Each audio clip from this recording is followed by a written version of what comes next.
How's it going, everybody? This is Dave Meltzer. We're going to be here for the next 2 hours talking pro wrestling. We got Brian Alvarez of Figure 4 Weekly here. We're also going to be joined by Nova, Mike Bucci, in about a half an hour, so we can talk about his career. And he's actually wrestling all over the place. I think he's going to be wrestling for FMW at their Kawasaki show on May 5th. He's going to be wrestling in England on April the 21st, so he's going to be quite a globetrotter. Brian, how are you today? I'm doing pretty good. That's good. Let's start off with some news. The Rock is going to be out of action for some time from WWF television. At least that is the working idea as he prepares for and does the filming this summer of the movie Scorpion King. So that's what very interesting because, on Monday, they couldn't have done a more brutal, thing where they had Vince McMahon, Steve Austin, and Triple H all beating on him, including with a sledgehammer. And then on the SmackDown tapings, Tape Tuesday, which will air tonight, they talked about, that he was suspended as opposed to being injured, which to me kind of weakens the comeback. But then again, I guess maybe the thought is they really can't say he's injured because everyone's going to know he's filming the movie anyway. I don't know. I don't know what the mentality was, but that's kind of the situation there. Well, they could have said he was injured, and then, 3 or 4 weeks down the road when they have footage go, he's filming the movie now, and here's some stuff. It's not like his injury would keep him out of action for 3 months. Yeah. So, I don't know. Well, we'll find out how it's played on TV tonight. But to me, if you weaken, the injury, who knows, though. Look at the China thing. They had that big injury comeback, and then she blew it off. Like it was nothing. So, maybe that's just modern wrestling that since no one believes anything, why do any angles? But then why do they do angles? I don't know. Let's see. There's 2 major injuries in Mexico, real injuries now. Charlie Manson, which is, of course, a stage name, this is Friday night in Ciudad Madero, was doing a ladder spot, and the ladder broke, and he was supposed to go through a table, and he missed the table, and his head on the floor, and he actually needed blood transfusion. Just like Big Japan. Very similar to Big Japan. Yeah, well, AAA is doing a lot of that extreme stuff. And, like the guy, Ryuji Yamakawa in Big Japan, suffered a cerebral hemorrhage just a couple weeks ago. And Tarzan Boy, who's one of the EMLL's, top stars, he was wrestling Monday in Puebla, and he was just coming off the ropes, and the ropes snapped, and he just fell backwards on the floor and suffered a broken neck. And he's going to be out of action for 6 months. And I don't know, Brian, I don't know how much of Tarzan Boy you've seen, but he's a regular. He was on there just about every week. Yeah, I was watching last night the tape from a week and a half ago, and I've seen the rope break before because I think we've had a rope break twice, but I've never heard of anything that serious off something like that. Just tumbling all the way to the floor and breaking your neck. It's bad. Yeah. Tarzan Boy, first glance, he looks almost exactly like Evan Courageous. When you see it, you almost think that it's the same guy. I'm not comparing their wrestling ability, although let me see. Reeser Bowden, who some of you who are longtime fans will know the name Reeser Bowden. He was the ring announcer and the interviewer on Mid-South Wrestling in the early 80s, in the days of the Irish McNeil Boys Club and all that. He passed away on Monday at the age of 74 from cancer. There's not really a lot to say about him other than, he was just kind of a guy who was there. You know what I mean? Yeah. I don't remember him ever making any mistakes. I don't remember him being particularly colorful. It was just a guy who would announce the matches, and then he would just, when they would do the localized interviews, I remember seeing him, hand the microphone over to JYD, and, that's about it. I don't know what else to say about him. Speaking of that lucha, I was just watching the show, and I was watching the AAA, I think it was from 2 weeks ago, and they had the match with the Minis, and there was Masquerita Sagrada and Octagon Cito, and they were so awesome. And then later on in the show, out come the full-size versions, and they look so horrible in comparison. Just horrible. Yeah. Yeah. Octagon never really was good, and now, I wonder how old he is. He's been around forever. And, the Máscara Sagrada that they use is not even the original one. The original one wasn't all that great either. Let's see, Eric Angle made his pro debut last night in Louisville, Kentucky in a tag team match. It's Kurt's older brother. Who was the match? It was Eric Angle and Ron Waterman, former UFC fighter, against Mr. Black and Jerome Kroney. And did not hear how Eric Angle did other than that Ron Waterman is improving and that Barry Orton is improving. And in fact, I got a couple of OVW tapes just the other day. I'll probably sit down and watch them tonight. So anyway, that's the situation there. The main event they had was a three-way with Flash, Rico Constantino and Nick Dinsmore for the OVW title, which Flash ended up with the title at the end. And the only WWF guy on the show was Bull Buchanan, WWF, regular guy, and he lost to Leviathan, who was, of course, their Superman over there. The Bull Buchanan in RTC wear as a babyface, interestingly enough. So that's the story from the show over there. Any other big news to get to? That's it. Bob Wright. Oh, speaking of Bob Wright, they did an interview. He's the president of NBC, of course. He was asked about the XFL, and he said, of course, we're disappointed with the ratings, but we have a 2-year commitment to the show. And I'm just thinking, I don't know why he even says that, because it's like, they got to cancel it. I mean, realistically, and to say that it's just like someone's going to just look at that and go a month from now. I mean, I know that you don't want to say you can't say it's canceled publicly now because theoretically nobody would watch the last few weeks. Although I don't really think it would actually impact the ratings at all for the last 3 weeks because nobody's watching it anyway. But I don't know why you know what I mean? It's like I think it's like those things that you're supposed to say. Yeah. But why? Kind of like Brad Siegel said till the very end. Right, exactly. It's, yeah. I finally got to watch that Vince McMahon on Bob Costas deal last night, and I thought during the XFL part, he didn't come off horrible, but there was just something about him where, his eyes were moving around and he looked really shifty, and then they got to the part where, actually there was a point where I even almost felt bad for Vince, because I saw him as this guy that really did have this dream of making this football league his whole life, and it was crumbling before his eyes. For a brief moment, I felt sympathy for. He wasn't even a football fan. Well, he made it look like it was a dream, and it affected my heart for about 30 seconds. And then they showed the footage of Trish, and as soon as they came back, Vince he had that look on his face like, oh my God, they've got me here. And from that point, he snapped. Yeah. Mr. McMahon. Yeah. Yeah, I know. It's like Phil Mushnick put you up to this, didn't he? Hell yeah. Yeah. It's your tape. That's one of the things that I think is the funniest about, a lot of the people, and this is not to, whatever. I mean, there's people who have good points, bad points, in between points, and you got to take it point by point. But even with Bozell, it's like, what was Bozell sending to all those people to get them to cancel their sponsorship? Tapes of WWF shows. It wasn't like he was, you know what I mean? It's like he was sending them tapes of their own shows. I mean, it's like. It was like Vince was complaining. He's going, here you go, finding the absolute worst thing that you can find for my TV.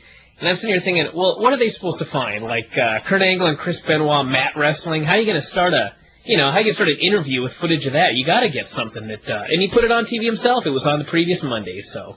That's right, it was the previous Monday. The whole thing with the XFL is, why are you making all these complaints? Why don't you think about all this stuff before you started the league? Yeah, well, that's a whole other story. I think they thought it was going to be a lot easier than it was. I think, one of the problems is that when you keep reading about how great you are over and over and over again, it's like Gordon Stolle actually was the one who said this to me many years ago, almost 20 years ago. And he said, the one thing that kills everyone in wrestling is the day they read their press clippings and they believe them, because they're all fake. I mean, even the real press clippings are all fake. And what happens is, and it is actually in reference to Dusty Rhodes. And he goes, when Dusty started reading his press clippings and believing them, it was all downhill from there. And I think that with Vince was, he read all these stories and all these, Forbes and all these magazines about, he's the greatest promoter in the world. And he is the greatest wrestling promoter in the world, and he's the greatest wrestling promoter there's ever been. But that's wrestling. It's like me, it's like me and you, Brian, if we did a show on football, we wouldn't be the best. We wouldn't be the best football hosts. You know what I'm saying? Because we don't know football that well. I mean, you don't know football at all, and I know it a little bit. The worst. What? I'd be the worst. No, but I mean, the whole thing is, and that's what Vince McMahon is going into football. It's like it's something, that he has peripheral knowledge of. I mean, everyone except for you grew up watching football, but I mean, his life is wrestling. I mean, it's 24/7 wrestling. And then to walk into football, he doesn't know all the little tricks of football. And then this whole thing with those rule changes. I mean, to me, that was just, when I heard that thing on yesterday's show, I mean, when I got the email during the show, I thought it was a joke. And then at the end, it's like, the Frank Jewett says, this is not a joke. And I'm going like, this is not a joke? I mean, that's how silly You know, like, we're changing the rules for the playoffs, you know, and changing the way you score points. It's like, if they ever thought that anyone was ever going to take their game seriously, it's out the window now. I mean, that's something that they do at, at WrestleMania, you know, where, or that one, well, actually it's been on several pay-per-views, where, you know, you change the rules in the middle of the match, and half the time, you know, like, remember when WCW did that in the Jacques Rougeau thing? I mean, that doesn't even work. Oh, yeah, with Mike Awesome and Storm. Yeah, it's like, we'll change the rules in the middle of a match. Well, Flair did that with, remember that Scott Steiner-Kevin Nash match where Nash had to retire even though he won the first fall in like 10 seconds? Yeah. But it's like, you know, that's... I mean, it's horrible even in wrestling. Yeah, it doesn't even... Exactly. It's like not even good wrestling. And they're trying to take it to football, you know, which is like a real sport. And then they're out there going like, we have to appeal to the football fans. You know, the last thing the football fans want is this pro wrestling thing. I mean, they're almost... I'll tell you what, that decision... is every bit as stupid as some of the decisions made in WCW when they did that marketing study and then ignored it. Because these guys did their big marketing study, okay? And they found out that the audience that watches XFL, as small as it is, does not wants football, and they don't want pro wrestling. So then what do? Every week give them a pro wrestling angle. Well, they haven't in the last 2 weeks, but they did 3 weeks ago. And then now for the playoffs, it's like, oh, we're changing the rules of the game. You know, which, whatever. Anyway. Well, you got to go down in flames. And that's what gotta go out with a bang. Let's see. Want to start emails? Or sure. Okay. Whatever happened to Hulk Hogan? People are going to be asking that question in a couple of weeks, actually. He can't get on TV right now unless he goes to WWF. It's from Jason in Pittsfield, Massachusetts, who goes, with the recent death of WCW, I'm forced to watch WWF or not be a wrestling fan anymore, and that's just not possible. WrestleMania was a cool show, but I've decided to invest in a DirecTV dish. What can I see using the dish that I can't get from cable? I don't... As far as the DirecTV thing goes, the only stuff that I know of that you can get now would be the Galavision. Yeah. I don't know of... I mean, you can get the UFC... Pride pay-per-views, too. UFC and Pride, sure. You know, on pay-per-view. But as far as free TV, just the Galavision. Is there anything else? I mean, if people have a dish. If there's something I'm missing, let me know. But I don't know of anything else that's available other than the WWF programming, because there's no. I don't think I can get Wildside on with my DirecTV dish, or any of those other, groups. I know that if you have a satellite dish with a KU band, which is a totally different thing, which is actually something I probably should get. You can get the SmackDowns on Tuesday nights, because I know several people who are, that's why we get the stuff very often on the website Tuesday nights. People are actually watching the SmackDown on the KU band. There's half a dozen people around the country for various websites who do that. And also I know you can get the Memphis show on Saturday mornings. You can get that live. Channel 5 is up on satellite. So, I know like one of our listeners, Trent Walters in Edmonton, sends me the Memphis TV, every Saturday morning. So, yeah. I know you can get that with a KU band. I was almost, years ago, I was like going to do that, this is in the territorial days, but now, when there's no territories, it's kind of like, I always thought the KU band would be so cool. And I had one friend who lived in another city who got it and was just like, getting all this different wrestling. They were getting the, you'd get the Mexico City stuff, like ahead of time, you'd get it, they would get it on the Sunday mornings when it was live instead of, not live, but the first airing in Mexico City as opposed to 2 weeks later as you get it in the United States and things like that. I thought it was like really cool, but just, by the time it was time for me to get a dish, it was kind of like, what's the point? There's so little. Mm-hmm. Let's see. This is from, let me just see. Austin and Undertaker. Austin and Triple H against Undertaker and Kane looks like the main event of Backlash. We talked about that. This is from Scott Keith, who goes, now that it seems like they want to run that, I'm really starting to wonder if Vince is legitimately going insane or just slipping. It's too soon to say insane. Just from the Costas interview. Slipping, I think it's insanity. How about that for a... I think it's a weak main event. I'll say that. You should be smart enough to know the tag team matches, especially ones that were stale in 1999, don't draw on pay-per-view without some sort of a goofy stipulation. Uh-oh. They'll probably put the title up or something in the tag team, I got a feeling. That's why I'm afraid Undertaker and Kane are going to win the tag team titles before the show, and we'll get another match like in 1996 with Michaels and Nash against Yokozuna and Owen. Assuming Austin Triple H is going to be held off until SummerSlam or later, got a feeling it'll be SummerSlam.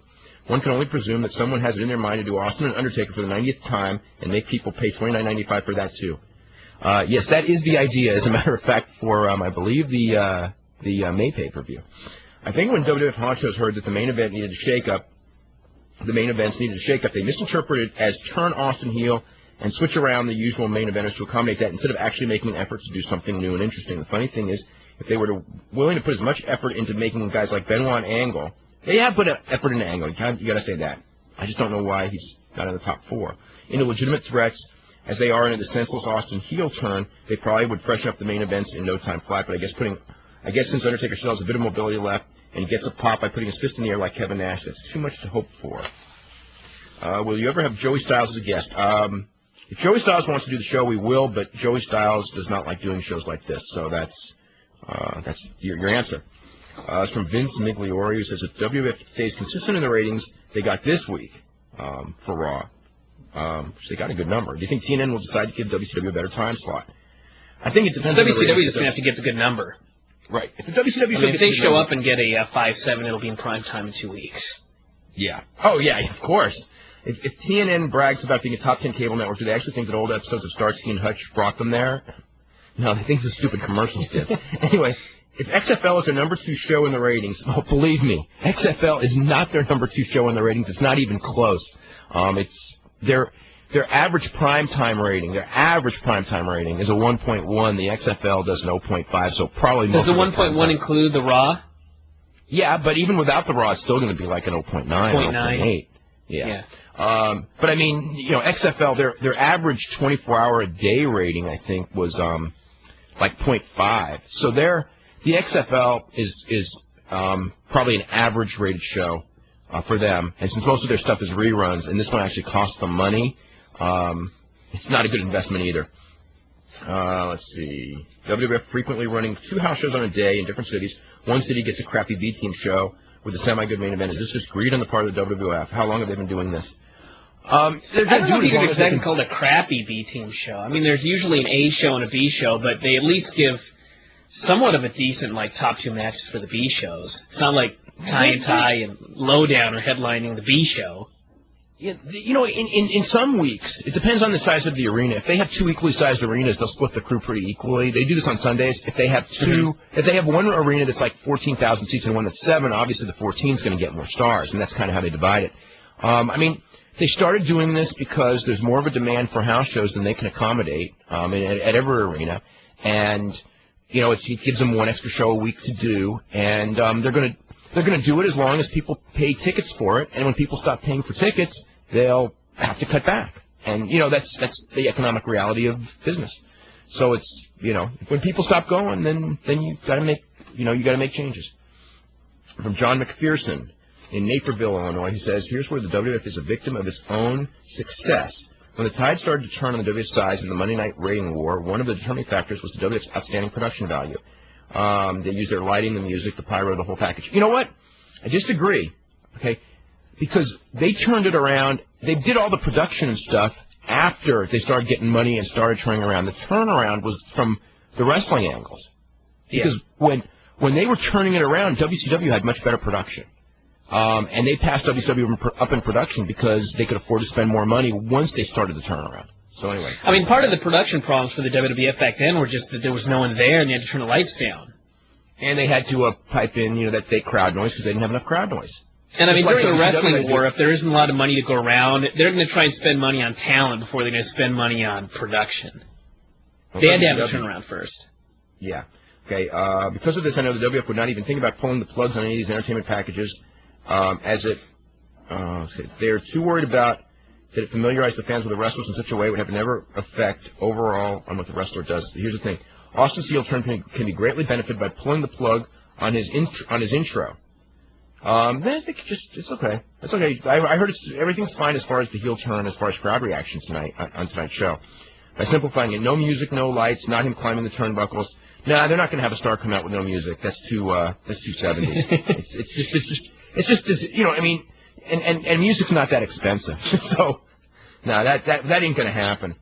Let's see. This wouldn't work for everyone, and I understand that. I mean, there's an understanding between Triple H, the WWF, its fans, that when he comes out, we cheer the performer for all he's done, but the second he picks up the mic, we turn from smart to kayfabes because that's what we've been conditioned to do, and that's okay with Triple H and us, and the WWF wants to take Austin 100%, or at least they should, By having a lavish ring intro, we have no way of disconnecting ourselves from everything that made us want to cheer him.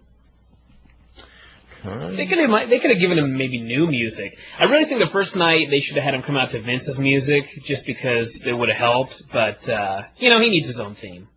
I don't know if the same theme that got him over his baby face would work, but they could have given him something different, something slower, darker, or something. They got to sell CDs. Yeah, exactly.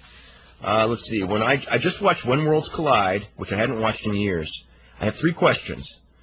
Is El Hijo del Santo really Santo's son? Yes. Is it true that about Santo's funerals in the size and being buried in his mask? Yes, I think that is true. And is there an observer that discusses Santo's death or his career? In 1984, when Santo died, I wrote an article, but it wasn't that elaborate. I didn't really have a lot of knowledge of... I knew who El Santo was. Everyone, if you grow up here, you're going to know who El Santo is. But, I didn't really have the knowledge of it. It's not like... And it was the same week that David Von Erich died, and that was, at that time, seemed like a tons bigger story. This is from Frank, who says, I enjoy your program, listen to it almost daily. I have a couple questions for you regarding the recent demise of WCW. I've been a fan of the business since the days of Georgia Championship Wrestling, and it was quite infuriating to see the company slowly die the way it did. It was totally infuriating. However, I still watched almost every Monday night. I was wondering if you have any idea or theory on why the powers that be in WCW continually refuse to listen to their fan base. If you look back at the vast majority of their idiotic booking decisions over the past few years and then looked at the feedback from the fans, it would seem that any fool could see that the fans were growing tired of the product, as was also proven by the decline in ratings. I was also stunned to find out that the company commissioned a survey to see what the fans wanted and ignored the feedback completely. So knowing Eric Bischoff and others in position of power of the company, personally, do you have any theory on why it continued to ignore the desires of their fan base? The problem with the survey was done when Vince Russo was there to get the results, and I think that his idea was that he knew everything about wrestling and the fans did not, and therefore, survey went right out the window. Yep. If Bischoff would have got that survey, it may have been a little bit different, but Russo, he had his mindset, and once he got the survey,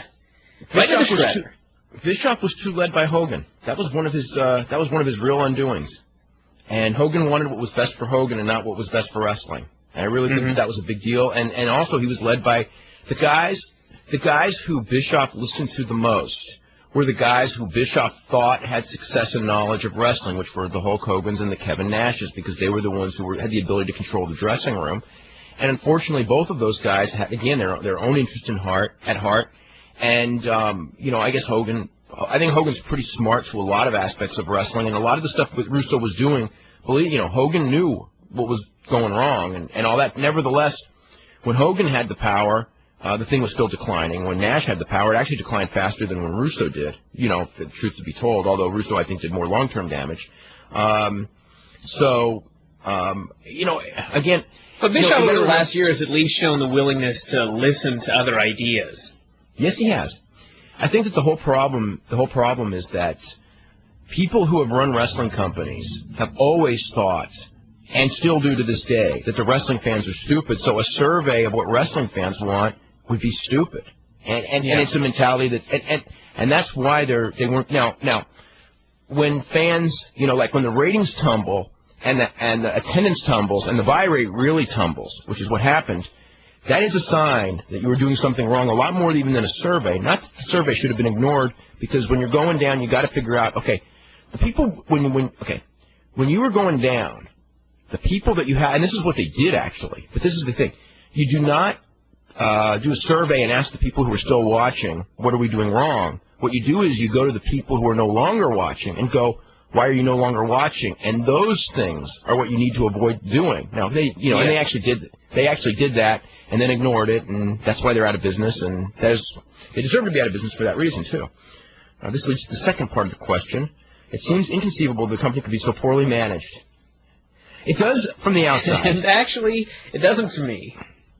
It doesn't to me because if you were there, when you're in the forest, you cannot see the trees or something like that. Whatever I just try to say.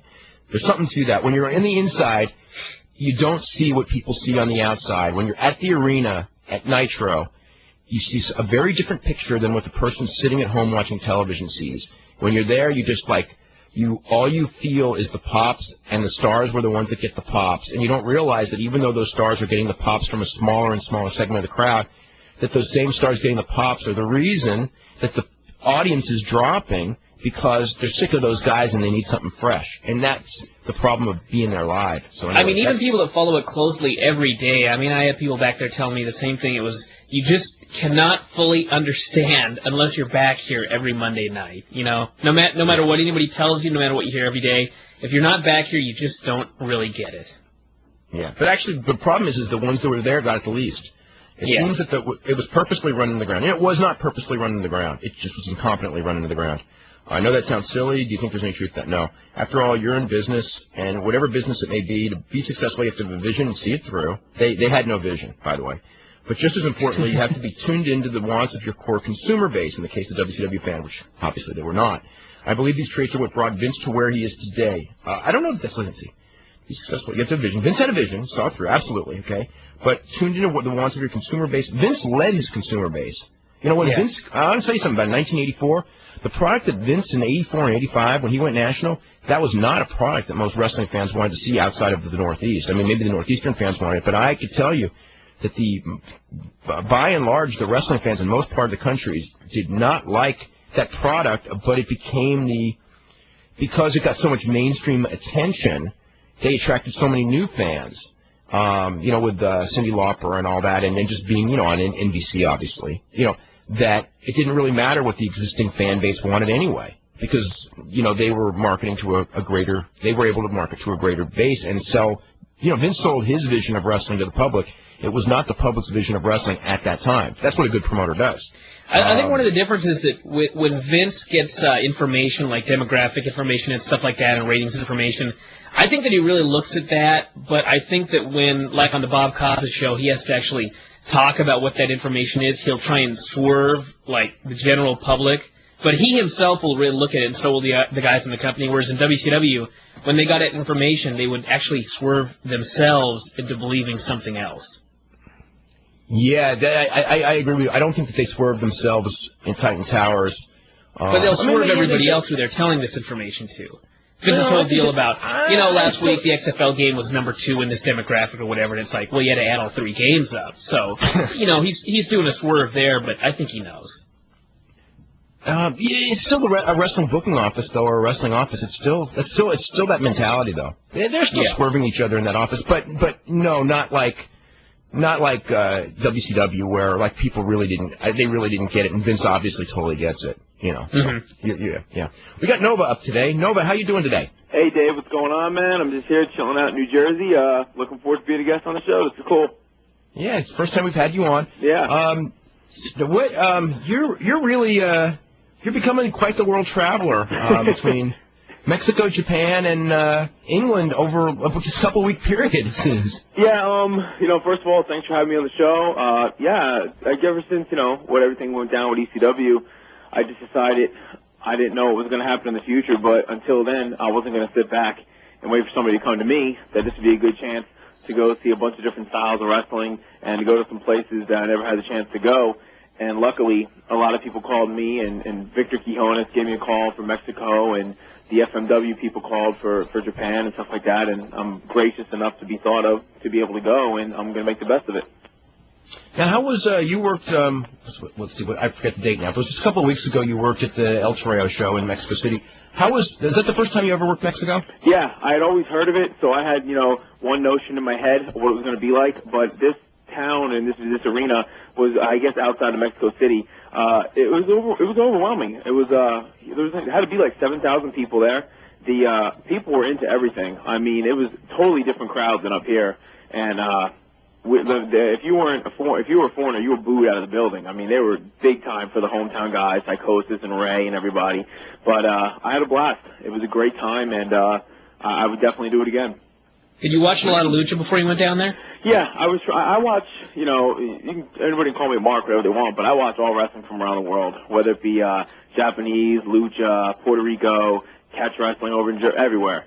So I was familiar with a lot of guys. I had never met them before, but I got a chance to meet Santo and Paraguayo and a lot of other guys. I met Dragon, so it was really cool. Were you surprised how small those guys were, or did you kind of expect it? No, I mean, some of the guys, they weren't, I mean, they're huge in stature, so the size thing didn't really put me off. Dragon was just about the same size I thought he was, and he's one of the arguably greatest wrestlers of all time, I think. And I met a lot of his students from Torimon, and, you know, I've always believed that you don't have to be big to be good. You got to be good to be good. So these guys, they were going. It was cool. Was there anyone down there, as far as like when you were watching the matches, that you either never heard of or that we wouldn't know here that you were real impressed with? Most of the guys from Torimon were really good. I mean, they were encompassing a lot of like strong style Japanese wrestling as far as the mat work and stuff like that, and they were, you know, incorporating some lucha spots and actually some of the American entertainment. So I didn't know some of their names off bat because like they were Japanese names and stuff. I had trouble pronouncing them, but I was impressed with Superboy. He was down there.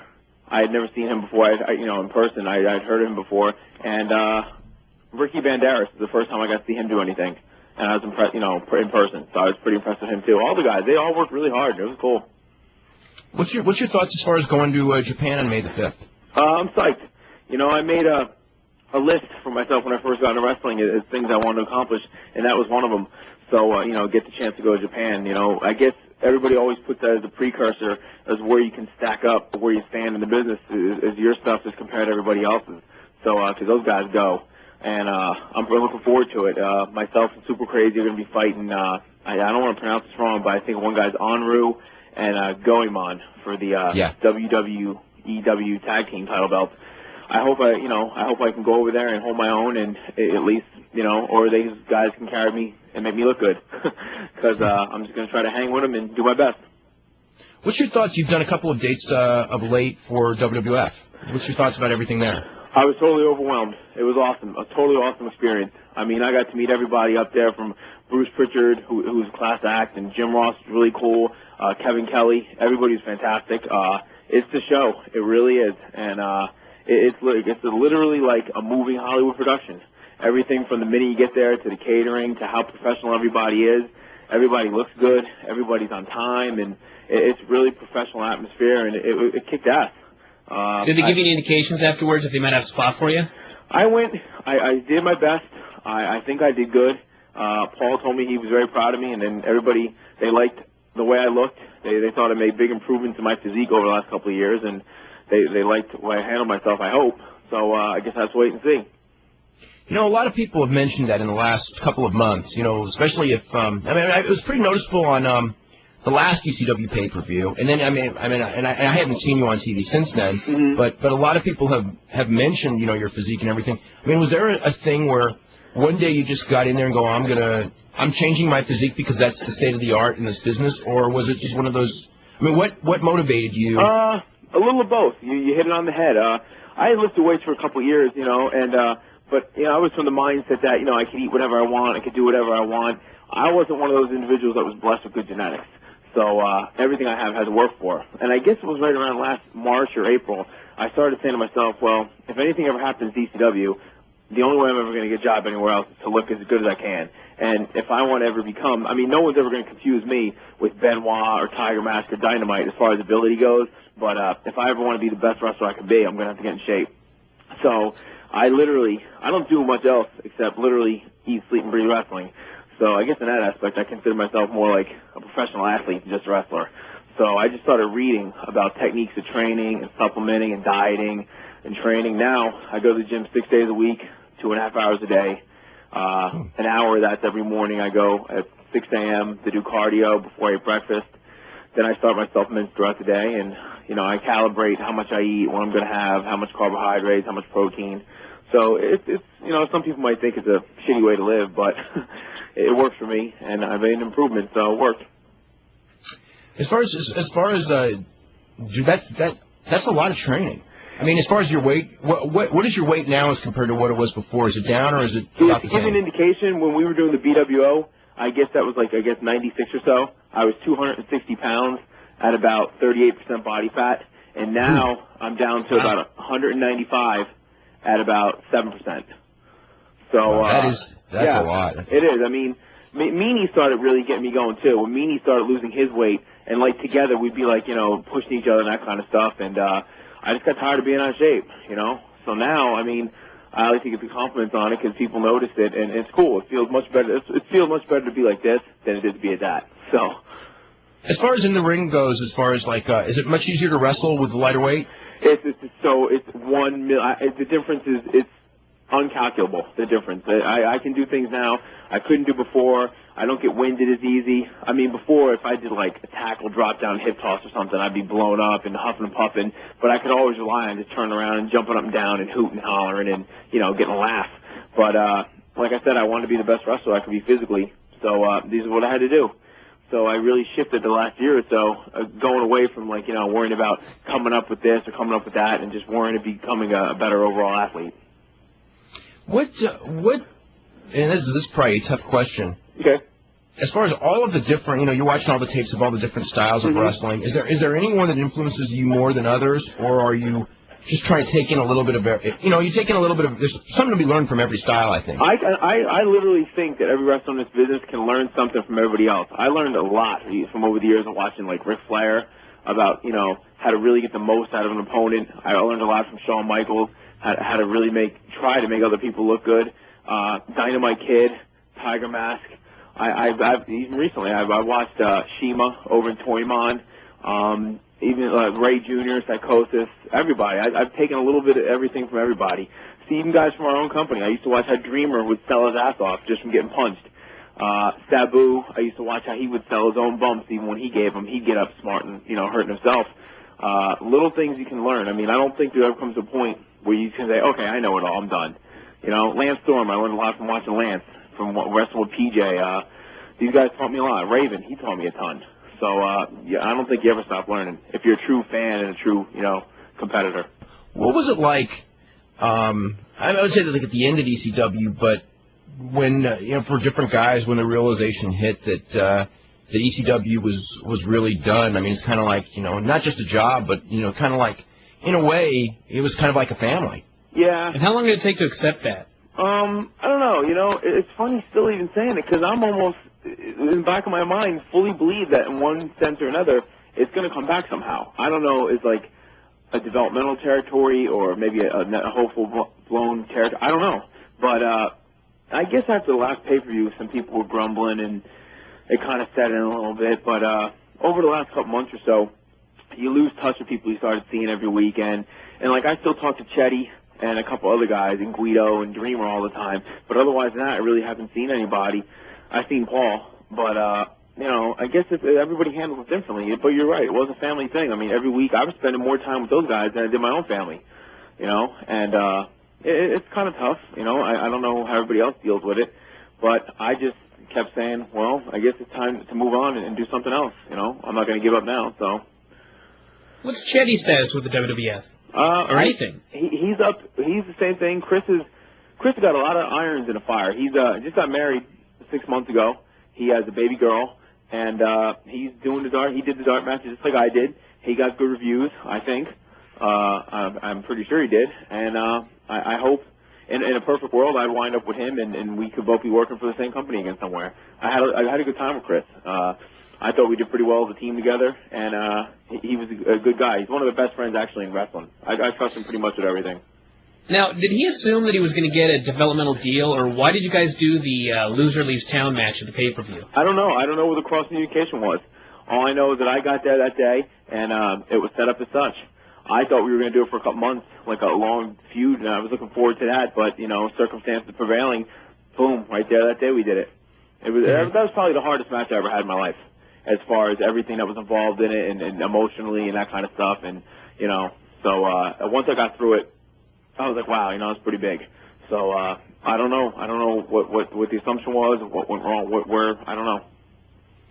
Now, are you going to England for just one show? Yeah, it's for April 21st for the FWA, I believe. And they contacted me to come and do it, asked me if I'd come and do it. And I said, sure, sounds great to me. I've never wrestled in England before. And I'll leave like 2 days beforehand, do the show, and stay for another day and come home. As far as you've done a lot of independence, even while in ECW and a lot more since. Are there any, what's life like as far as like on the independent scene? Are there good and bad places, and what are your favorite places? Well, I'm not really one to have ever done independents just for the sake of doing them. I've always lent myself to the better independents because I believe that, you're a reflection of what you do. So the independent wrestling as a whole, you guys know just as much as I do, it pretty much sucks. I mean, you got guys in the ring with pretty much no training, with just T-shirts and jeans, with no formal wrestling ability. Khakis. They went to school and they learned how to work. Brian. Yeah, they went to a wrestling school run by a guy who's been in business a year. But when I went to Iron Mike Shark's wrestling school, that's somebody who should have a school. Taz, Perry, they had a school. They should. Les Thatcher, these guys should have a school. As far as the good independents, Phoenix Championship Wrestling, my brother Donnie B runs that. That's really good. And hands down, the best I've ever done is Rick Basson's UPW. Hands down.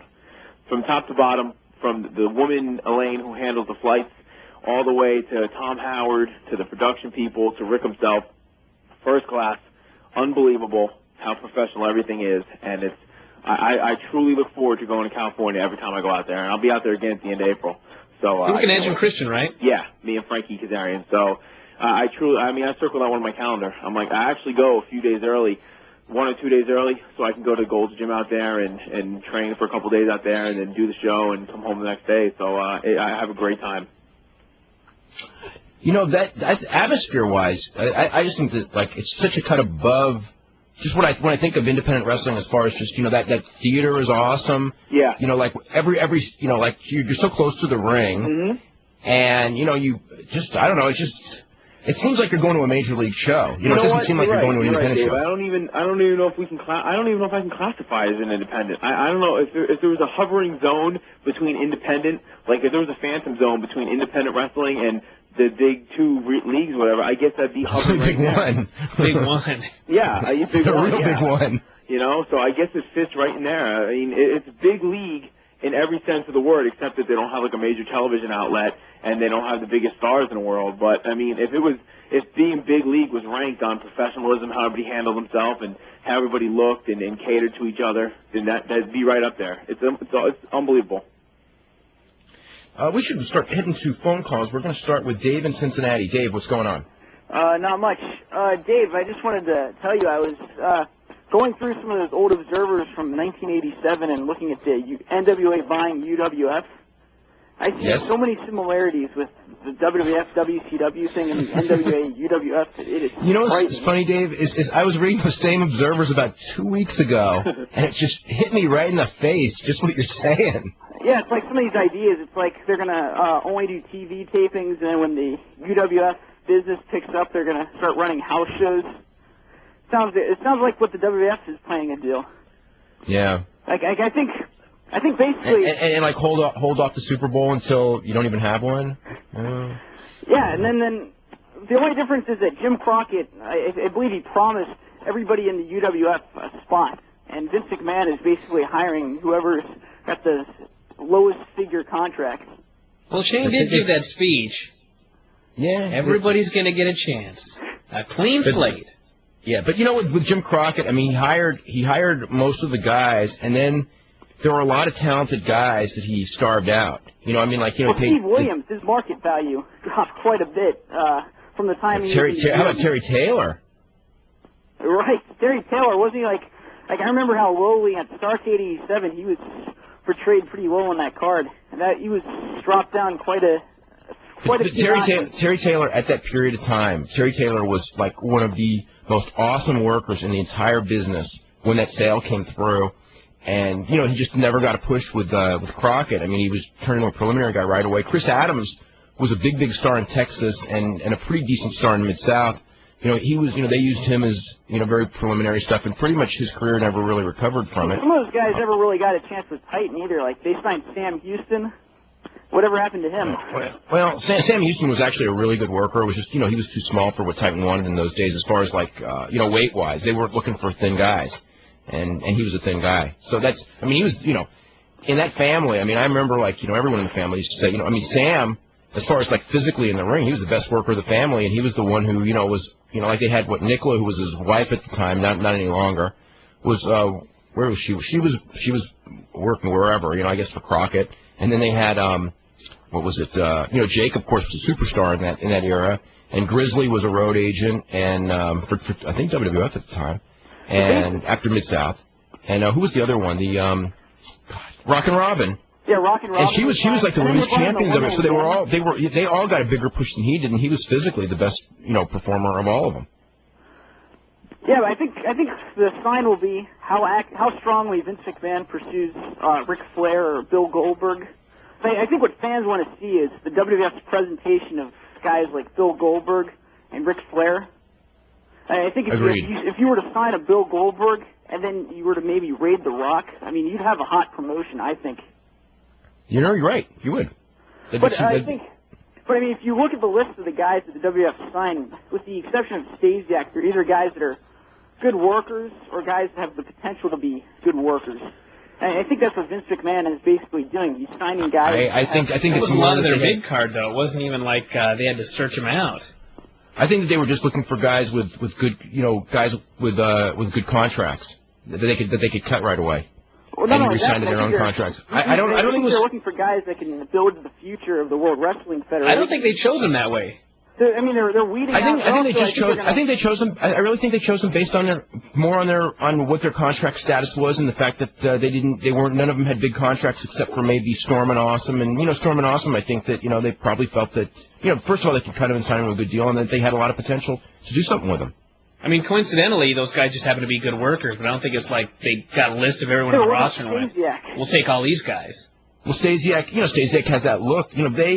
They liked his look. It just didn't work out the first time, so, maybe they can, you know what I mean? How much do you think Jeff Jarrett was making? I don't think Jeff Jarrett is anywhere near a top guy. I mean, I think he's mid-card talent, but I think he's, compared to a lot of the other guys on that roster, I think he's very solid.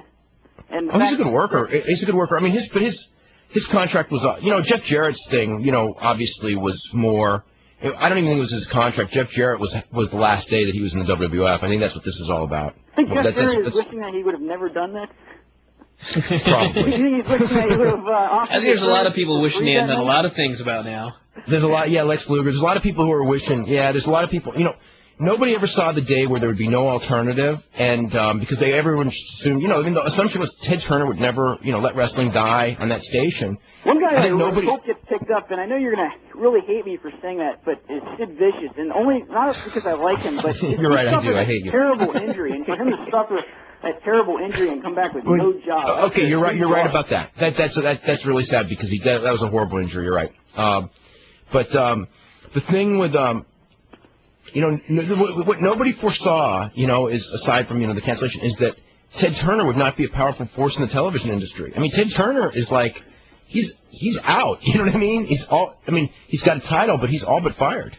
And nobody saw that. He may not have that title much longer. If you remember, the WWF also rated some office people from the UWF. They also rated I saw they got Bruce Pritchard.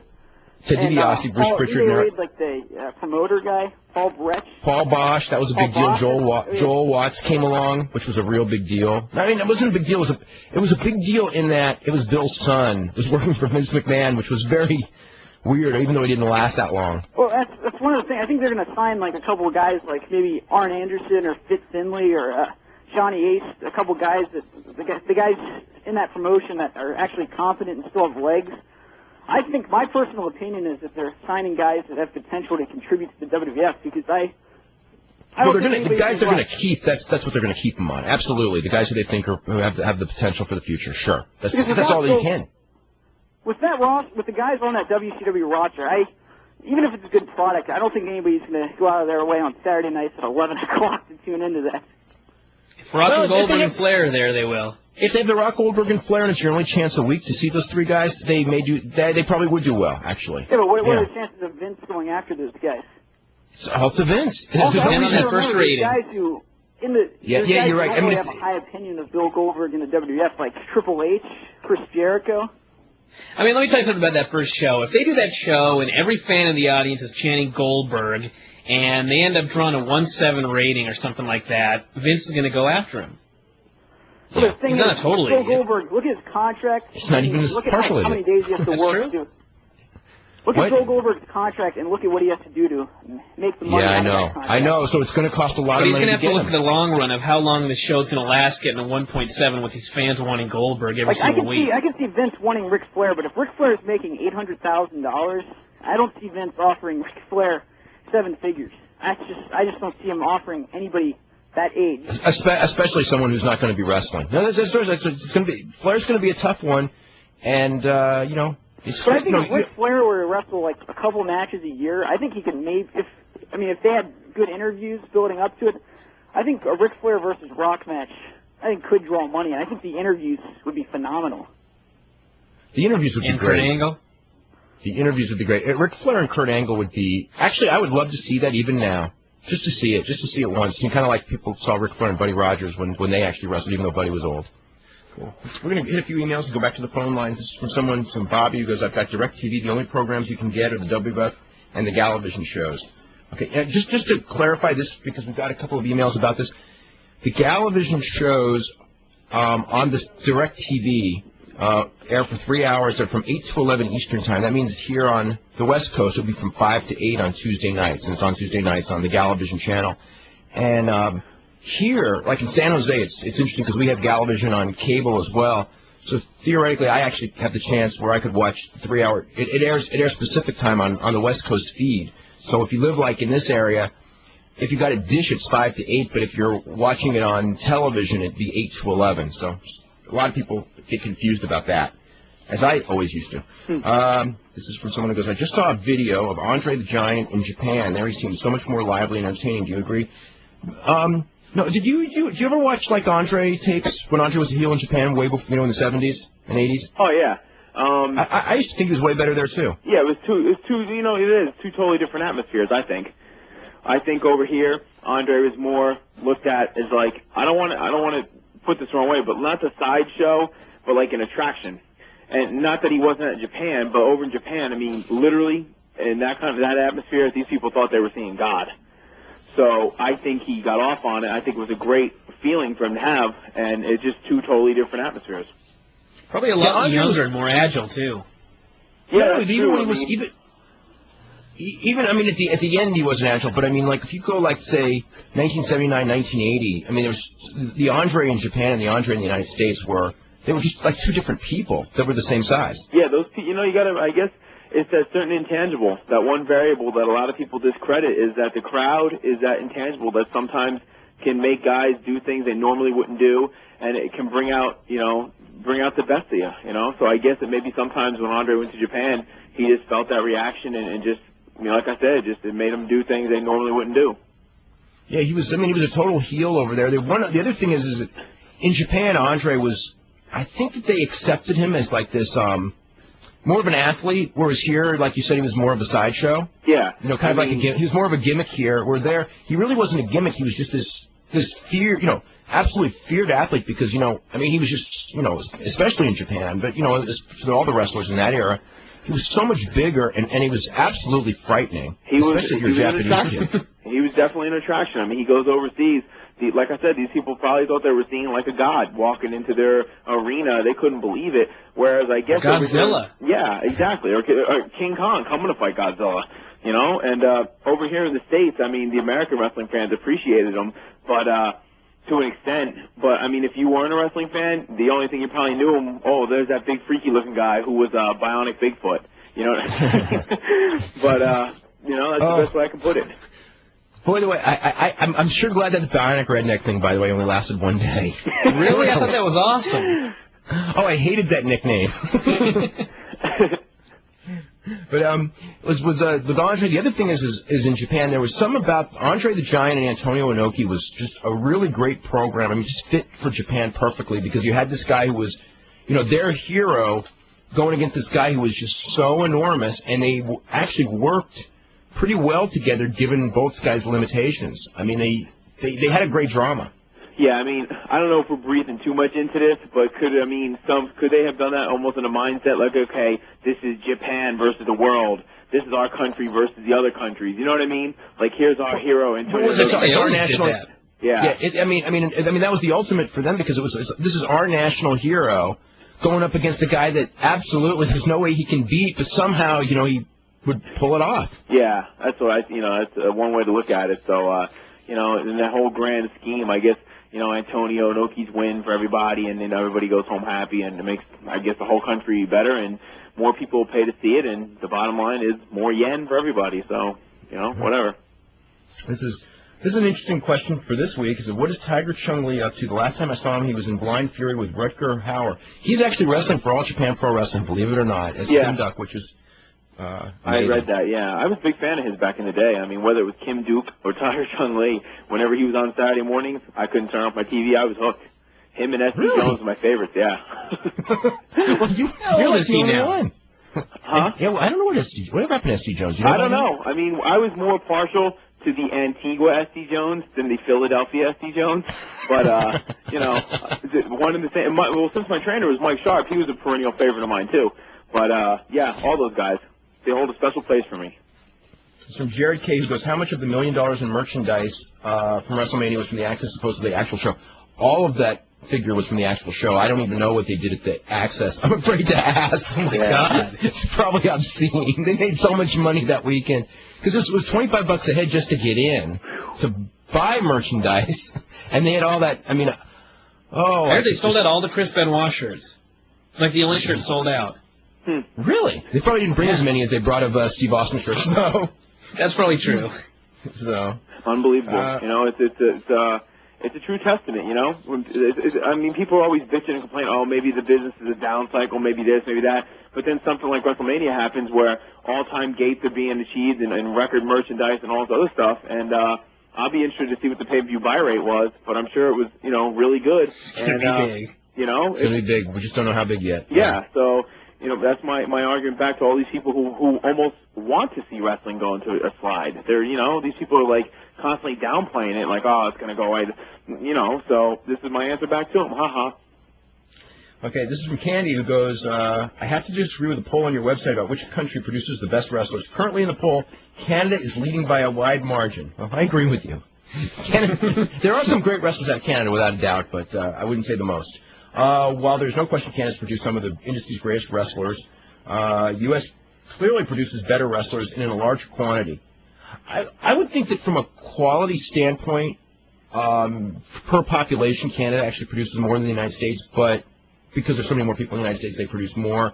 And actually, I mean, Mexico produces more wrestlers than anyone, just because there's more wrestling in Mexico than anywhere else. Yeah, that's part of your birthright, I think. When you come out of the womb, you come out with a mask on. So,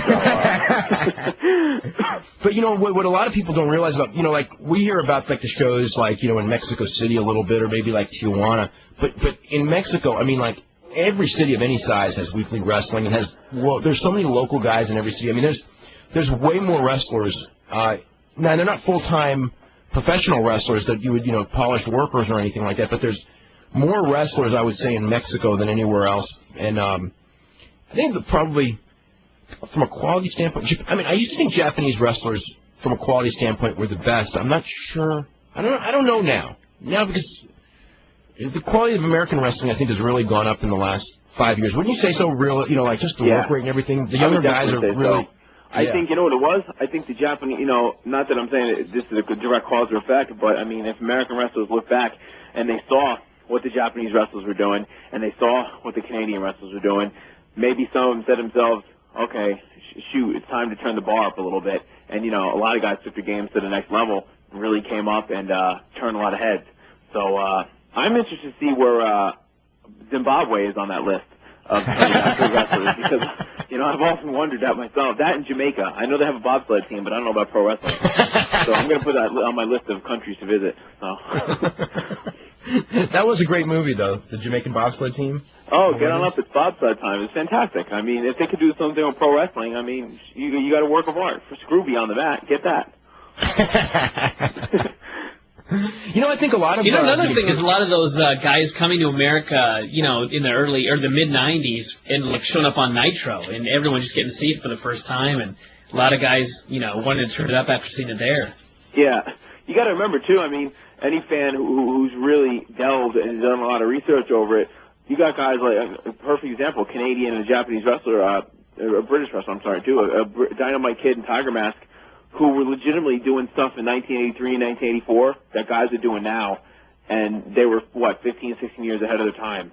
They were so ahead of their time. You know what's funny about Tiger Mask, the original Sayama? Yeah. About a year ago, I brought some tapes of Sayama stuff, which I hadn't watched probably in 8 years, and aside from the fact it was a lot of the stuff that actually is being done now, which when I first watched it, none of it was being done. But even so, I think he's still the quickest guy I've ever seen as far as like his ability to move on the mat that I've ever seen. Yeah, it's almost like watching literally like one of those flippy snakes. I mean, you just couldn't hold on to it. I mean, it's like an eel, just moving around constantly. I mean, I was hooked when I saw him stand in the middle of the ring and somebody was standing in the back of him, and he jumped in the air and did a full backflip rotation, and out of that, he drop kicked somebody from behind. My jaw hit the ground. I was like, this guy is unbelievable. And then I found out, the years of training that it took even to try to attain that level of gymnastics and wrestling and overall. And you could take the tape of those matches today and put them in, and I'll put those up against anything that everybody's doing now. They were so ahead. That's why they're two of the best of all time. They didn't get that way by accident. They didn't win the lottery. They got that way because they're good.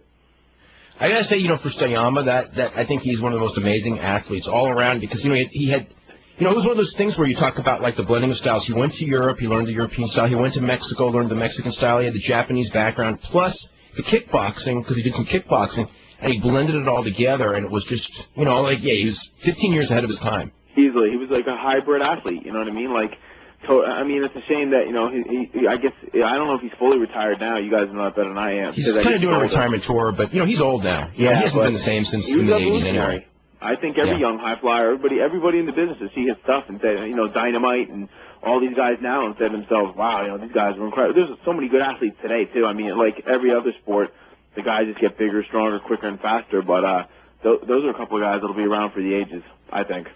The other thing about those two guys historically, what I think is real important, and to a lesser extent Mysterio later, is they opened up the size barrier. Because, when we were all kids, if you weren't a legitimate, let's say, 210, you really didn't have, and they would announce you at 225. You really couldn't get in. I mean, forget about ability. You could be, if you were 180 pounds and you had the greatest ability in the world, unless it was like in the Memphis area, you wouldn't even get through the door. Absolutely, you'd be on Saturday mornings, and that's it. You're absolutely right. Yeah.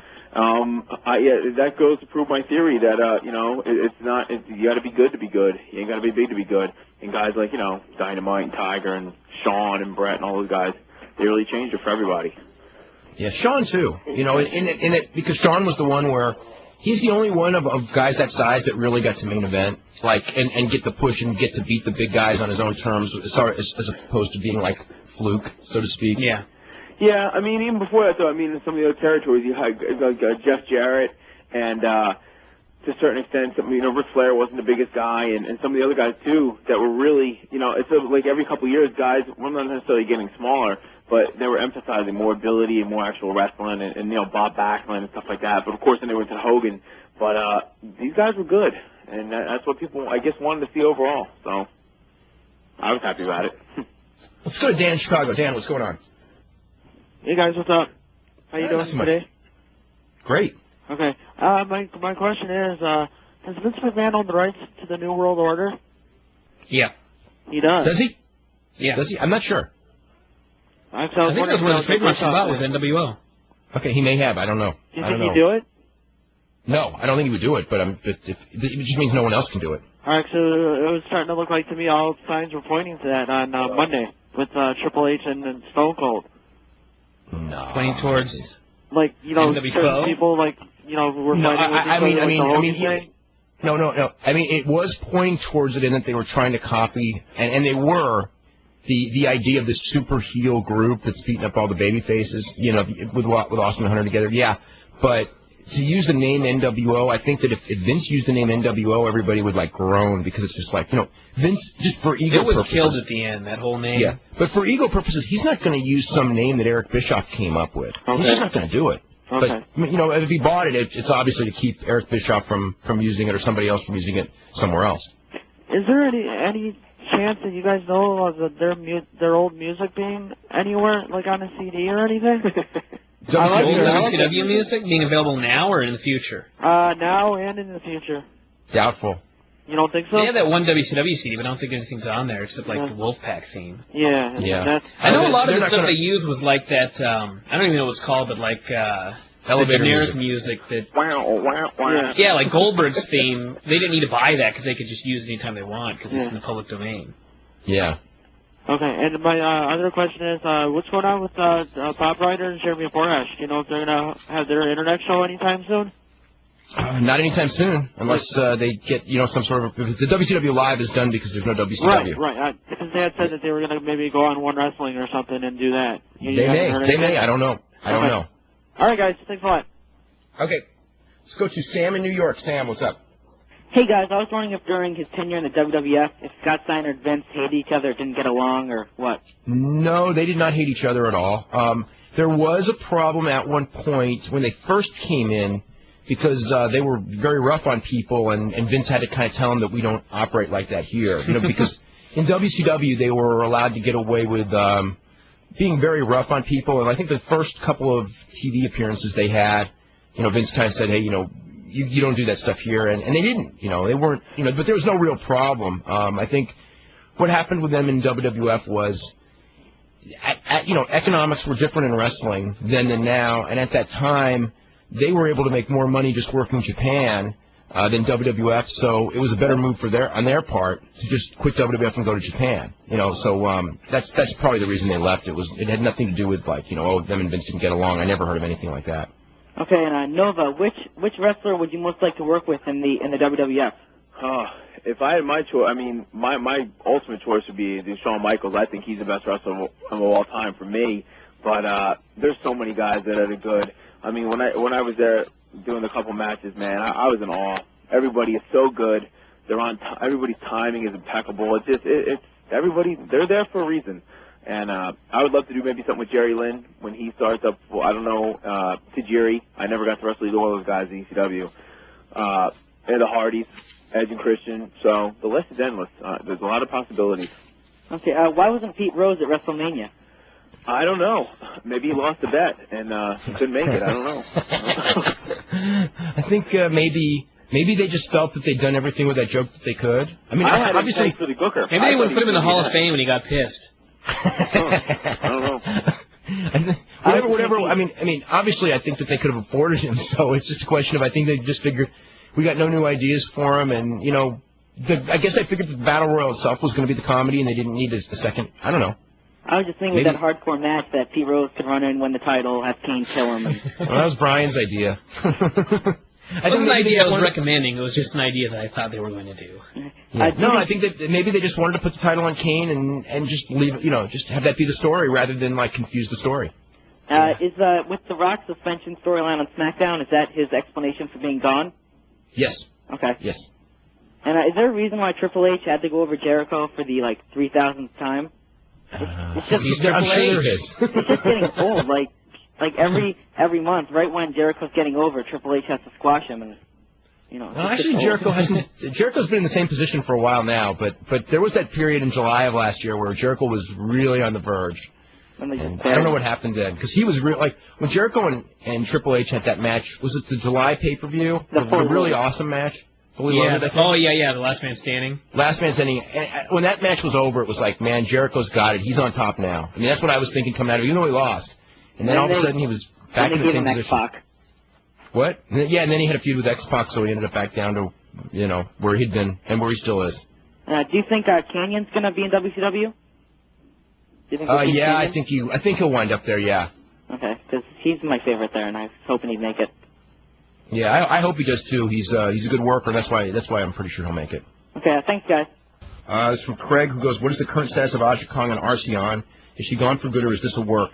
I think that what happened in the ring itself was a sort of work, but she is gone. They had a split. They had a business split, and she's not working for Arceon any longer. This is from someone who goes, "I'm having an argument with a friend," which, by the way, you're about to win. "I need it settled.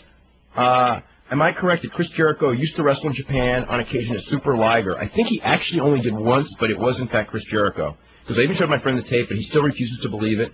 If so, what exactly created this angle?" It was basically like, the Octagon Pentagon, and, you know what I mean? Like, they were just looking for an anti-Jushin Liger, and they picked Jericho. He went there. He worked one Tokyo Dome show, and for whatever reason, after he did it, and before, they decided we don't like this angle, and so it never happened again. And Jericho actually went back to Japan like a month later as Chris Jericho. Eddie was like Black Tiger, right?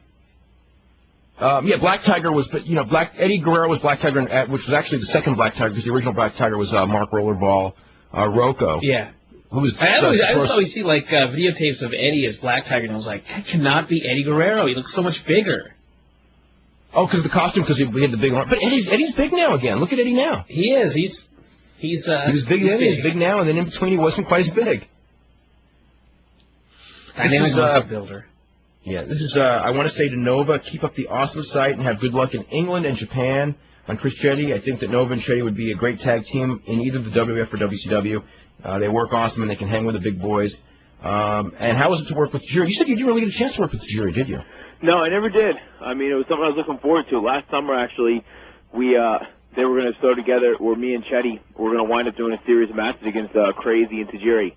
And it never happened because it was that point where Crazy kind of got mixed up with visa problems, and he couldn't come back in for a while. So that all got scrapped, and we moved on to fighting the Impact players. And I was looking forward to it because, you had a Mexican style and Japanese style, and I was looking forward to trying to adapt to both. So it would have been pretty cool. Why don't you plug your website, too? All right, www.novaecw.com. I update it quite frequently. I think it's a good way to interact with people. Those are the people that are paying for me to do this. The fans are the ones who pay our salaries. So I like to, answer their questions and give them as much feedback as I can because they deserve to know what's going on. This is from Scott Harrell, who wants to know what was your cardio routine, and what is your cardio routine right now? My cardio routine is it's tough, man. I mean, I wake up every morning at 6. I don't eat anything, all night. Oh, sometimes I make a shake and I put it next to my bed, and I'll have that. Like, I'll set my alarm to get up about 2:33.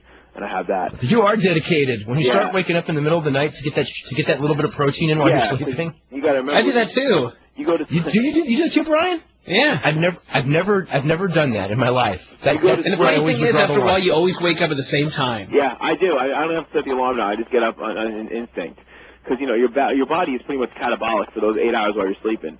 So I mean, you're really getting extremes at that point. But I wake up. I go to the gym.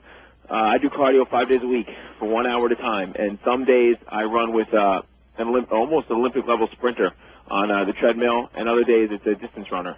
And they push me working harder, and I try to keep my heart rate in a certain zone, and I do it for about an hour at a clip, and then I come home and have my first, about a 50, 30, 20 spread of protein, carbohydrate, fats for my first breakfast, and throughout the rest of the day I just pretty much calibrate everything and it's a scientific process, I guess, but it works. Do you eat like 7 times a day?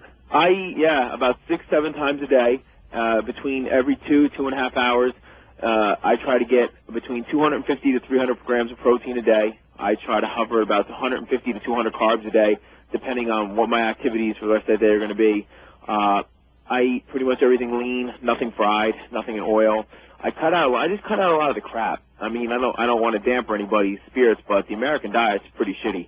And that's what's wrong with me for years. It is. No, it does. And it's just, you could literally say to yourself, I'm only eating one bad thing a day. It's not a big deal. But that's 7 bad things a week, And it takes 3,500 calories to burn off 1 pound. So if you're eating 7 bad things a week, that's bang right there. You're done.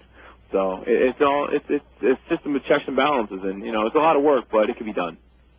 Let's just bring that up about the American diet. There is a wrestler who would wrestle regularly. In fact, I was going to mention him, Doug Furness, who wrestled in, Japan for many, many, many years. Yeah. And he used to tell me that he thinks that, like, the labeling, because, he was into bodybuilding and, obviously world-class power. I like Doug. Very, very class act, yeah. Yeah. He told me that, like, he thinks that, like, the labels that we get on our food are misleading and not accurate. And the reason he would say this, I believe misleading. I don't know about not accurate. No, he said because like the serving size sometimes is so screwed up. You'll read like fat-free for like a brownie, but then it'll say like serving size is 1/15 of the brownie. Oh, but the thing is, and I noticed this a few times that I went to Japan, and what it would be is and I know he would mention this is that. He would eat really, really good, theoretically really, really good all the time in the United States, okay? But then he would go to Japan, and he would eat there, and he would get way more cut. And I know every time I went to Japan, I never watched what I ate, and I always came back, and I was always more cut than when I left. Yeah, you know what it is? The American food is just, I'm not saying it. I don't know. I'm not in where they make this stuff, but I think the American food is a lot more processed. It's not as refined, and it's got a lot more. I mean, even your simple. I mean, you could be eating really good over here, a la whole wheat breads, fat-free this, fat-free that, and there's still a lot of hidden stuff in there. I mean, you could be eating whole wheat bread, and it could still be made with refined wheat flour, which is literally almost the same as using regular flour.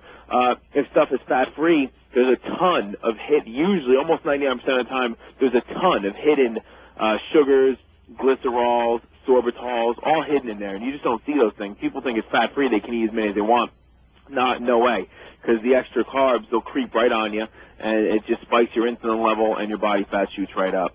So there's a lot of hidden dangers, not danger, I don't want to scare you, but there's a lot of hidden things that people don't take into account. And the labels are a little misleading because you think, okay, a little small can of this or 4 or 5 ounces of this, but a lot of people really don't know what 4 or 5 ounces looks like, and they don't know what half a serving of this or half a serving of that. So even they're eating good, you can actually get heavier by eating good food. You just have to know how much to eat and when to eat it and what to eat.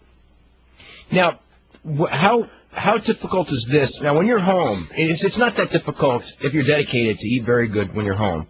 But when you're on the road, unless you're packing your food and bringing it, and if you're, that makes it a whole lot, like eating on an airplane, you just screwed everything up. You know what I mean? No, because on the airplane, I adjust ahead of time. I put in my bag, I bring portable oatmeal with me to have on the plane. I have a shake on the plane. In restaurants, I'm probably one of the most annoying people to go to a restaurant with now because it takes me 10 minutes to make my order. You can order egg whites instead of eggs. You can order lean breast, lean meat. I bring with me, too, my own artificial sweetener brown sugar, my own bottle of calorie-free, fat-free syrup. I bring all these things with me to the restaurant. So, yeah. But I shouldn't laugh about it because, that's really dedicated, and that's the difference between having a good physique and a great physique. Yeah, like I said, Chris Chetty thinks I'm out of my mind, but, that's what I had to do. If I was born thermogenically with a great metabolism, a la like the Flash or somebody, then I wouldn't have to do these things. But I honestly don't even miss the way I used to eat because it doesn't even appease to me. But you can even cut out, you don't get butter on toast, get whole wheat toast instead of regular toast. You can get, there's diet jelly, sugar-free jelly. I mean, you make these little substitutions, drink Diet Coke instead of Coke, then switch to, Crystal Light altogether, and it makes a huge difference. Let's go back to the calls. We're going to Jim. Jim, what's going on? Hey, what's up? This is Jimmy Bathtub. How you doing? All right, Nova. Bathtub? Yes. Okay. I know your sister, Karen Sink. Oh. Okay, let's go to Scott.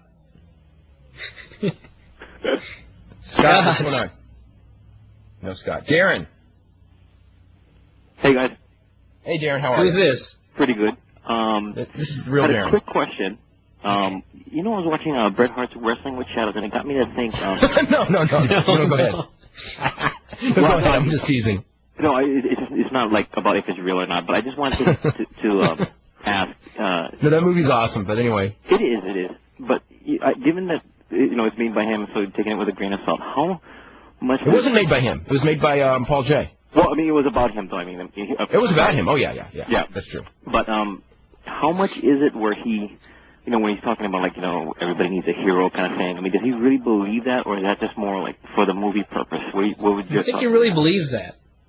I think he believed that to an extent, and a lot of it was, Paul J., you got to remember, and I talked to Paul J. a lot when he was in the process of making this movie. Paul J. had an idea for a movie, okay?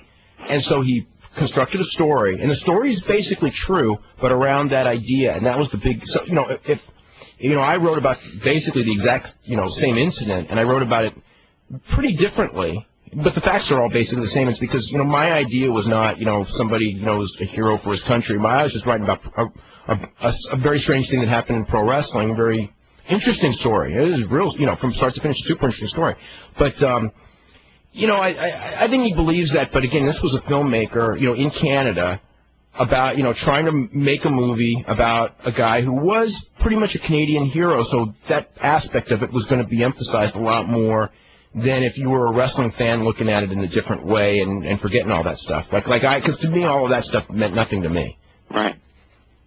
Another comment is that I really appreciated that Jerry Lawler interview and people like that and Ted DiBiase, people who, have been either burned or whatever reason, if in the wrestling business or just dislike it for what it's become. I think DiBiase never really, I would say, was burned. DiBiase just has, he's got his. Well, he just grew a view. dislike for it, right? What? He just grew a dislike for it, right? No, I think Ted DiBiase loves professional wrestling. That's why he still does this show and things like that. I think that there's, there are aspects of wrestling that he doesn't like, and there's aspects of wrestling we all don't like. I think you got a lot of people involved for a long time. Even during the worst period, he was doing some stuff with WCW. Right. Yeah, but a lot of people will hear someone come on the show and it's either black or white. It's like they say anything bad about wrestling, it's like, oh, they're bitter, they're complaining. It's like sometimes the complaints are very valid, and some guys come on and their complaints are not valid. And you've got to look at that. But Ted DiBiase, he'll say more, or law, Ted DiBiase. He'll say a lot of good about the business and a lot of bad about this, and it's just his opinion of being involved in this business, basically since childhood, because his father and his mother did it as well, and he's very, very knowledgeable about the wrestling industry, and there's, he nearly lost his marriage because of it. There's if you fall to the temptations, you can really get screwed up. You got to be a strong-willed person, or wrestling can be a negative towards you, but, if you're wrestling, everyone in wrestling doesn't end up a horror story, nor does everyone in wrestling end up a success, and it's kind of up to you to not let it, ruin you, but you know what I'm saying? Yeah. But, it's not all good and it's not all bad. Right. One quick thing before I go, Brian, totally love your comments, but the thing that really cracks me up every time I hear it is when either it be someone who's calling in or either Dave suggesting it about a certain match, and then you just know it's going to be horrible, and all you do is that, that just cracks me up, man. I can't help it. Anyway, you guys have a good day. Okay, this is an email here for Nova. It says, let's see. What did you think of your match against Van Dam at Gateway over the weekend, and what do you think about Van Dam not getting into WWF and his future chances in wrestling, given the landscape of wrestling right now? I was intimidated before I wrestled Rob on Friday. Rob is the measuring stick for a lot of people in their mind of, today's prototypical athlete, I guess, in wrestling. I had always heard this story, because I never wrestled him in ECW. I've always been friends with Rob, so we went in the ring and we went. And afterwards, we went for about 15 minutes, and afterwards him and Fonzie both came up to me and said they liked what we did. So that was a good compliment. I believe I'm wrestling him again next week, 2 days in a row on the 13th and 14th in Virginia and Maryland. So, and Rob is Rob. I don't know what he knows he's going to do in the future, his landscape, but if he's depressed about anything, he didn't show it. Rob's got a lot of things going on. He told me about a bunch of different things he had going on in Hollywood, this and that. I know he wants to open up a wrestling school. So, Rob will do what Rob wants to do. I always liked Rob. I wish him the best of luck. I think he's an awesome athlete. And, I hope he winds up somewhere because, I think he's good. I think he's good for the business. Well, he will wind up somewhere. Yeah, I hope so. Yeah, 'cause he's a talent. He's a real talent. Did you take the man Terminator? Yeah, I thought Shane McMahon didn't. I couldn't believe it. I literally. No, did you take it during the match? No, he didn't do it because sometimes in different rings and stuff like that, especially on an independent show, you're not going to do some of the things you would do somewhere else. Because it goes back to the theory, you're not going to use somebody else's equipment and try, because what if? What if you spring on something could slip, something could break, the ring is kind of harder, that kind of stuff. So, he hit me with the one where I lay on the top rope and the chair goes on my face, and ironically enough, I don't push it away, but I hold it against my face so I get kicked in it, and then I land up in the middle of the ring and I get the 5-star frog splash a la the Jimmy Snuka Death Leap. So that was it for me. But it was good. I had a good time wrestling them, and we went. So it was cool. I got to read this stuff that I just got from the national network, TNN, in its quest for pop culture programming. This has nothing to do with wrestling, but I still got to read it. TNN is going to add 3 series to its 2001 schedule. TNN's Pop Across America, which is a traveling talk show featuring all things pop. I don't know what that means. TNN's Robot Wars, where homemade American robots battle Britain's most evil robots. Names like... As opposed to their most competitive robots? Yeah, I don't know. So, It's basically pro wrestling with robots, which actually, didn't they had that on a pay-per-view once, which That nobody gets a better bought. time slot than WCW. I'm going to be pissed. It's going to, let me tell you. Well, we'll give you the time slot in a second. And then finally, Ultimate Revenge, a series that helps real people create the ultimate revenge against someone near and dear. It's like smashing a banana in their head when they have a perm. Let's see. That person wasn't near and dear, though. Actually, they were. But that's Why would you want to get revenge on somebody who's near and dear anyway? I think it's like they're not near and dear anymore. Formerly near and dear is how it should be written. Okay, let's see. Robot Wars, the most powerful heavyweight. So no junior heavyweight robots here. U.S. robots made by amateur U.S. robotters will battle the gladiatorial-style Britain most popular robot warriors, including Sergeant Bash, Refbot, and Matilda. Matilda's a damn dog. Anyway, in a psychological as well as technological war, 6 60-minute episodes of Robot Wars will be produced in London with a U.S. host and U.S. contestants. 6 minutes? 60 minutes in a 1-hour show. Oh, my God. Let me see. Robot Wars was created for BBC television. It's now in its 4th season. And on BBC Two, it gets a 23 share of the audience. I want, you know what happens? We got a lot of listeners in England. So please tell us if this is true, because there's something that's known in television, and that is that you quote something's so popular in Japan or England, and half the time the people in Japan and England never even heard of it. But anyway, it says Speaking of dogs, why was your dog so angry yesterday? My dog, someone was chopping a tree down. That's all. I thought the whole lion's den came over. In 4 years, Robot Wars has become a worldwide phenomenon, seen in 15 countries, including Sweden, Italy, and Germany. Okay. This doesn't give a time slot for any of those shows. They are getting Baywatch. What else do they got? That's pretty much all that we got here from those folks at TNN. Let me see what we got here. This is from Pat, who goes, I'm wondering about the weight and heights in wrestling. I'm all mixed up. On WF.com, they say Chris Benoit's 5'10", 220, which actually is probably not much of an exaggeration at all. I mean, he's probably about 5'9", but he's probably about 220. Kurt Angle is 6'2", 220, which he's actually, I would guarantee he weighs more than 220, and he's a lot less than 6'2". And Matt Hardy says he's 225, which he very well may be. They're really tall, the Hardys. What? The Hardys are tall. The Hardys are, when I met them, they're a lot bigger than I thought they were. Yeah. Because, that's the thing. Everyone in the WF is bigger than you think. No, but didn't you think that everyone in the WF is bigger than you think they are because they're all so damn big? Yeah, some of those dudes, I don't know how Kane is one of the biggest, one of the coolest guys I ever met, but he's big. You have to say that. Yeah. He is. Guy's a nutritional genius, too. He knows his shit. Yeah, I know you do. I'm just teasing. Big Show was big. They were all big dudes, but, Does he know his nutritional stuff? What was that? Does he know his nutritional stuff, too? Oh, Kane? Yeah, he's a genius. Big Show. Oh, Big Show? I don't know. You know what? If he does, he does. He does. I'm not going to argue. If he told me that the Mars was the center of the universe, I'd say, you know what? You're right, Copernicus. I thought it was. Whatever he says. They don't call him the Big Show for nothing. Let's put it that way. But no, as far as wrestling heights and weights are just wrestling heights and weights. They're kind everybody of looks bigger on TV anyway, so. Yeah. How tall and how much these? Benoit's probably about 5'9".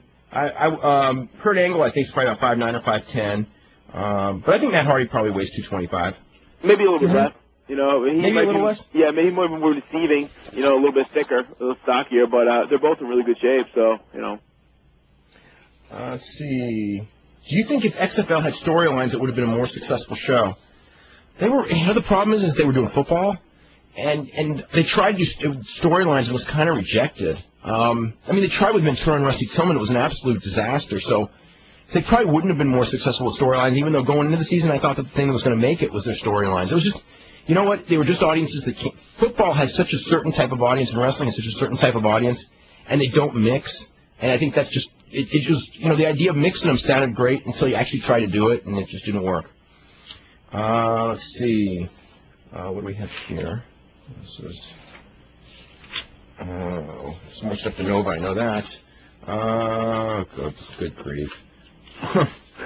This is like a really bad letter. I don't even want to read it. Let me see what we got here. Let's see. Okay. even though Gilbert had to be taken out of the Battle Royal, there was still a lot the WWF could have done to make it more exciting. For example, now that Vince owns the contracts for WCW, he could have brought in Brian Adams and Barry Darsow as Demolition. Okay. They didn't buy Brian Adams' contract. WCW fell in its ratings and fan base because of poor booking. Everyone knows that by now. And the fact they felt they could instantly gain in ratings by copying Vince McMahon's angles, McMahon's talent, McMahon's entrance themes, McMahon's attitude, and even McMahon's use of the giant screen.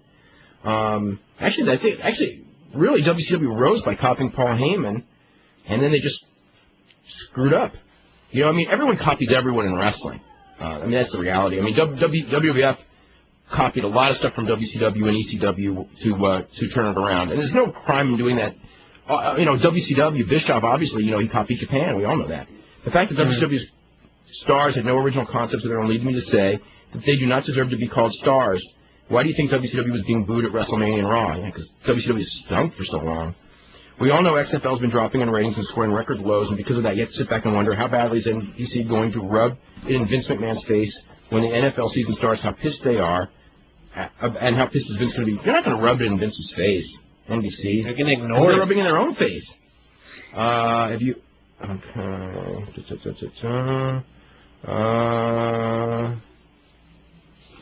Let me see what we got here. Am I correct? This is for you, Nova. Am I correct in thinking that the insignia on your outfit is based on the television show The Greatest American Hero? Absolutely.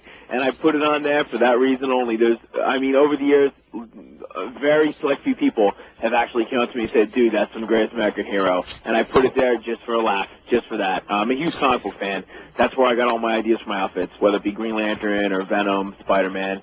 And I saw that logo. I liked the show, and I put it on there. And every once in a while, somebody would comment on it. So they're right. Hey, wait a minute. I got a question because I'm a huge comic book fan. Okay. Is the reason why you took the name Nova after the Marvel Comics character Nova? No, actually, I had that name. Mike Sharp came up with it, helped me come up with it. And then, of course, I knew the comic books and stuff like that. I never put two and two together until I started reading New Warriors, and Nova was part of that. Okay. And Mike Sharp was the one who put Super in front of it all those years. So.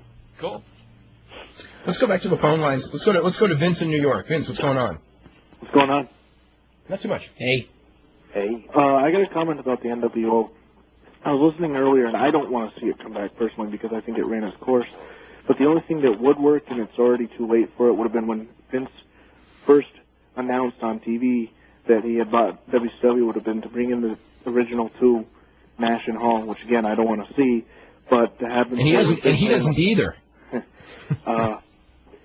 It would have been to say that it was their plan all along. It worked. WWF took over WCW. And that's the only thing that I think would have worked for the fans. I don't think using the NWO name, music, anything would work now. No, it's just nobody wants to go back in that story. Yeah. Anything else? Yeah. I was reading on WWF.com. They put up a story on the Gimmick Battle Royal, and they had comments from Hector Guerrero, so it leads me to believe that he probably was. Well, I guess he was the guy. Yeah. Well, other than that, that's all I got. Okay. I figured it was Hector Guerrero. Let's go to Kobe. Kobe, what's up? Hello. Hey. Hey. Hello, Dave. Brian, what's up? Yes. We're here.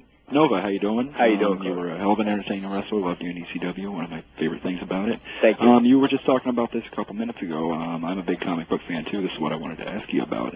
I loved your outfits, and I just wanted to ask: did you do all that legitimately? Did you?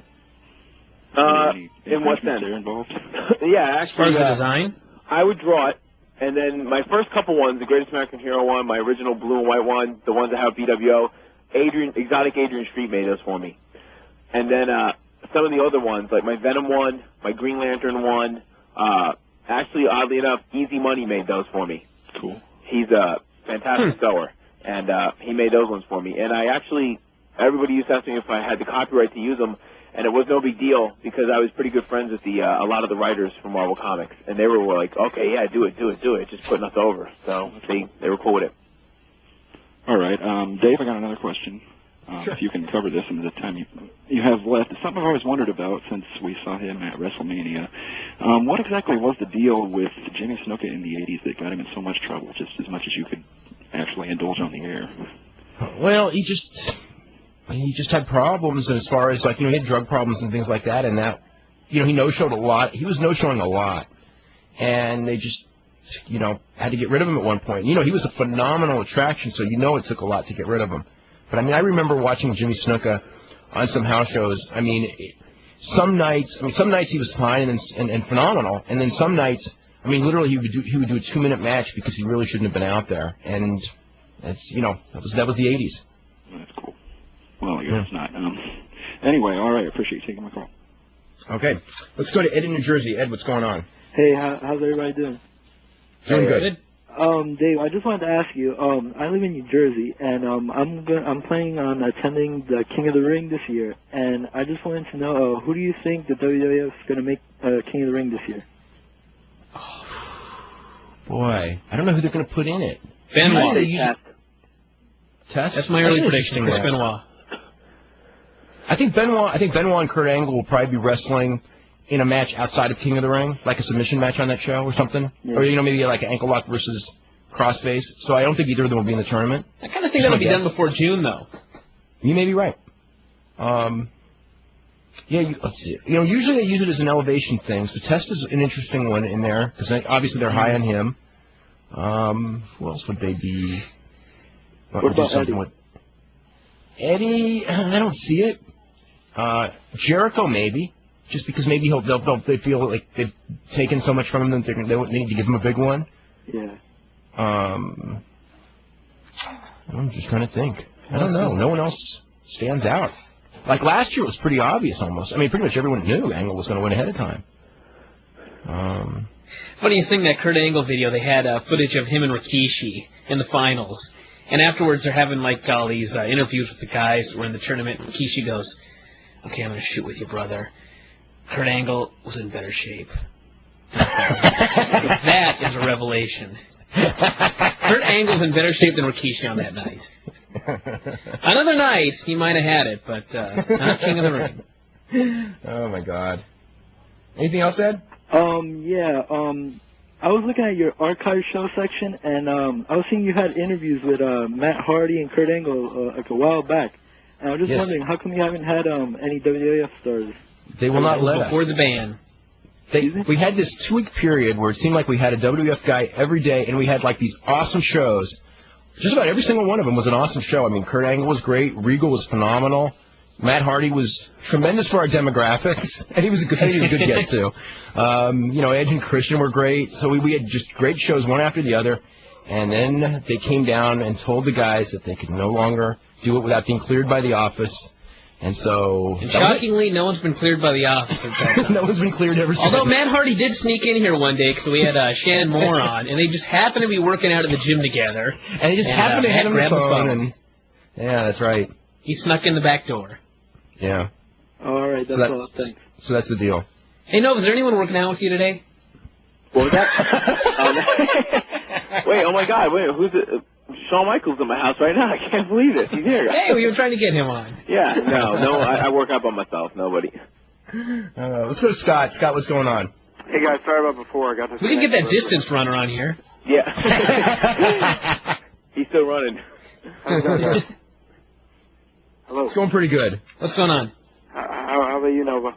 I'm doing pretty good, man. I'm glad you were able to get through. This is going to be big. Yeah. Do you ever work up here in the Northeast ever? I'm in Connecticut.